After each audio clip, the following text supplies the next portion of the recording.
So if you don't know me already, I love anime and video games. So if you give me an anime video game, you've already won me over. And recently there's been a lot of talk of this game called TOF, which gets compared to Genshin Impact. But are they really the same? That's what we're going to be talking about here, and I'm going to give you as much information that I'm allowed to give you because I was not able to get into the closed beta because I didn't even fucking know about it until now. But I still did my due diligence and actually did research on the game. So I'm going to be giving you as much knowledge and information that I can give you with what's provided. Listen, just to write it off bat, this is how you're gonna know this is a different game. Genshin Impact is an action RPG with multiplayer elements. TOF, or Tower of Fantasy, is an MMORPG. Now, if you don't know the difference, an MMORPG is like Final Fantasy XIV or Elder Scrolls Online. It's meant to be played with dozens of people at one time. Not 3, not 4, not 6, not 8. You're meant to be playing with 20 plus people at one given time. Drop in, drop out, play together, do whatever you want. That's an MMORPG. Genshin Impact is its own thing. It is a single player experience that allows you to play certain things in multiplayer, which works. It's good. Sure, the multiplayer aspects are limiting, but Genshin Impact wasn't built with that idea in mind. Tower of Fantasy is being built from the ground up as a multiplayer experience. That means that anything you want to do, you can have niggas with you. You want to go fight a boss? Do that. You want to go ride your motorcycle? Go do that. You want to go jetpack around? Go do that. You want to make a guild? Go do that. That is what Tower of Fantasy is. Genshin Impact already has an established character they want you to play as and interact as the world in predetermined ways. So they already have the story laid out for you in this way. And it's always going to be Aether or Lumine that is the hero of the story, potentially how the story comes out. But in TOF, you can create your own character. So for a lot of you free-to-play niggas, if you didn't get Hu Tao or Gon Yu, you can make her now. You can make them in Tower of Fantasy and then play as them. There you go. So right off the bat, character customization is a thing. That's already going to get a lot of people some eyeballs on this game. You can customize your own character? Fire. Another thing is the gacha system. I beg your pardon? Genshin's gacha system is stingy as fuck.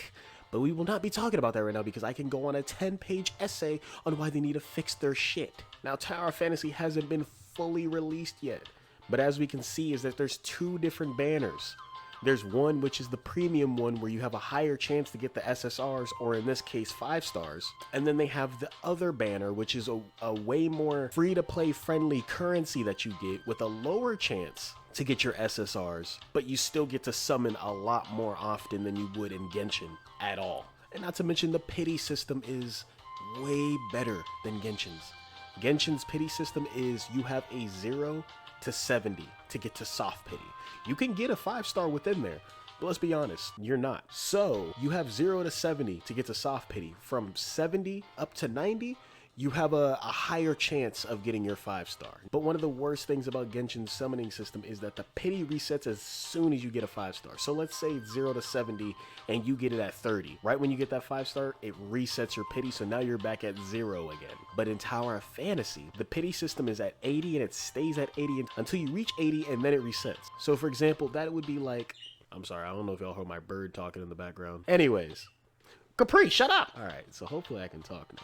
So anyways, what was I saying? So, he's still talking. This man just stared me dead in my eyes and squeaked at me. So again, 0 to 80 is the max. If at any point you get a 5-star within that 0 to 80 of pity, you can still get that guaranteed one at 80. I don't think I mentioned that. 80 is when you actually get a guaranteed SSR. My bad.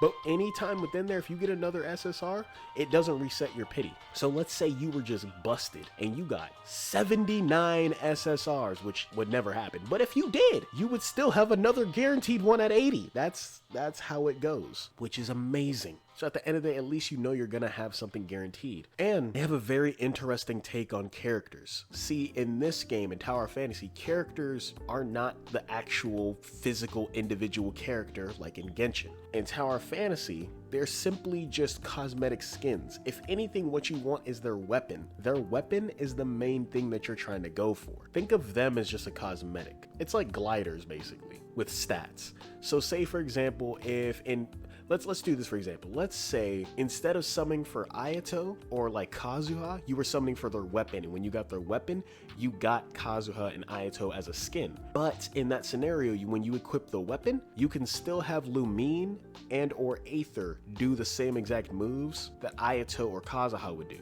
That's what it is. And you can toggle on or off the skin. So you don't, if you see a character, but you don't like the way they look, but you love their weapon and playstyle, you can just toggle their skin off and use the weapon. So now you're basically like what, Lumine attacking like Zhongli? There you go. But then here's the other thing that's dope. You don't also have to use a skin with a weapon. So like how Diluc can only use a greatsword? No, you don't have to do that. You can be Diluc with a catalyst or something if you wanted to in Tower of Fantasy. So if you get a character that uses a scythe, but you like the skin, but you don't like the scythe, you can put guns on that character and be that skin with guns. So it's dope. And when I said about them being cosmetic, yes, they are cosmetic, but they do add some other bonuses and applications. Like for example, a certain character might have stats. Like, you know, you might do increased electro damage or something like that. So if you do equip a skin, you can have them for a passive bonus or little stats, but then you could toggle them off so you don't have to see them. So you're still your custom created character. So you could play this whole game as your character, but with SSR attributes, which is fire. I love that. So right then and there, the character system is already its own thing. And then speaking of the characters, you're going to be traversing the world with these characters. So how does Traversal look in this game? Well, Traversal does look similar to Genshin in a way, but with more options and much faster. You see, the typical Genshin traversal goes running, walking, swimming, you know, climbing, gliding, and a boat now, which is the newest thing. Why the fuck does a boat take stamina? But in Tower of Fantasy, you have all of these options, besides the boat, to my knowledge. And now instead, you have a hoverboard, a jetpack that you can use to get an extra boost in the air, a motorcycle, and a robot mech. As of right now is what I've seen, which is dope. And with these mini traversal options, even regular sprinting, the stamina system is better in Tower of Fantasy than Genshin. Because let's be honest, Genshin's stamina system needs some help. We got all these damn statues, but we still have a max cap of stamina. I should be able to run a marathon by how many statues are in this fucking game. But no, I'm still not able to do that. But in Tower of Fantasy, you have different traversal options, and then also you have air dodges and ground dodges that don't take stamina away from you, so you can pretty much traverse the ground faster, even without using, say, a motorcycle. But you know, just use a motorcycle because it doesn't take stamina. Again, why the fuck does a boat take stamina? So right then and there you might be saying, Jordan, does this sound like you're just saying Tower Fantasy is a better Genshin? No, because Tower Fantasy is its own game and Genshin is its own game. Genshin Impact is for a person that wants to be immersed in the story, meet memorable characters, and build your favorite characters. Genshin Impact is its own game. Tower of Fantasy is for the people who want to grind Genshin to hell, but Genshin is still being treated as a mobile game. That is the difference. Tower Fantasy is an MMORPG. You can go and dump 300 hours into this game if you want to. Genshin Impact is not built similarly that way because it hinders you in doing certain things. When there are no quests to do, what can you do? When your resin is completely out, what can you do? When you have your character C6, what can you do? When you have your character completely built, what can you do? Except wait. In Tower of Fantasy, it's an MMORPG. You're meant to grind. You're meant to get better skills and attacks. You're meant to level up all these different characters in different ways. You're meant to traverse the world with 20, 40 plus people and go and do raids with a guild. You're meant to do badass shit with friends. Genshin is a single player immersive experience with a little bit of multiplayer elements. Tower of Fantasy is that game where I'm thinking that we will be able to skip cutscenes and just play the fucking game.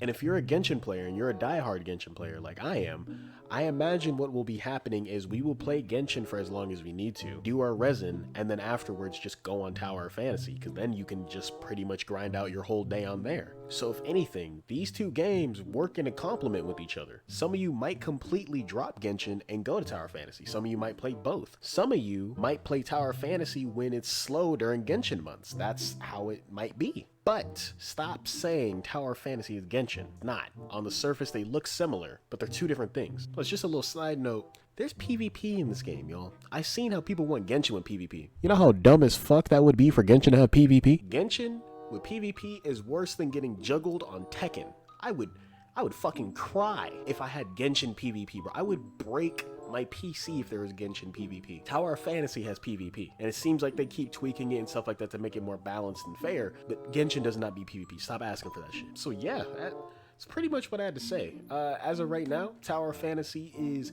said to be released on PC and mobile. I'm not too sure when. They said a 2022 release, which is this year. If I had to make an educated guess, right now they are currently in a closed beta test, which ends in May. So if I had to make an educated guess, if they don't do an open beta and they're satisfied with the results of the closed beta test, or they might do another closed beta test or whatever, we don't know, I would say a summer release, which would be the smartest thing because Genshin still is a really powerful name in the gaming industry right now. And when Sumeru releases, Tower of Fantasy is gonna flop pretty hard.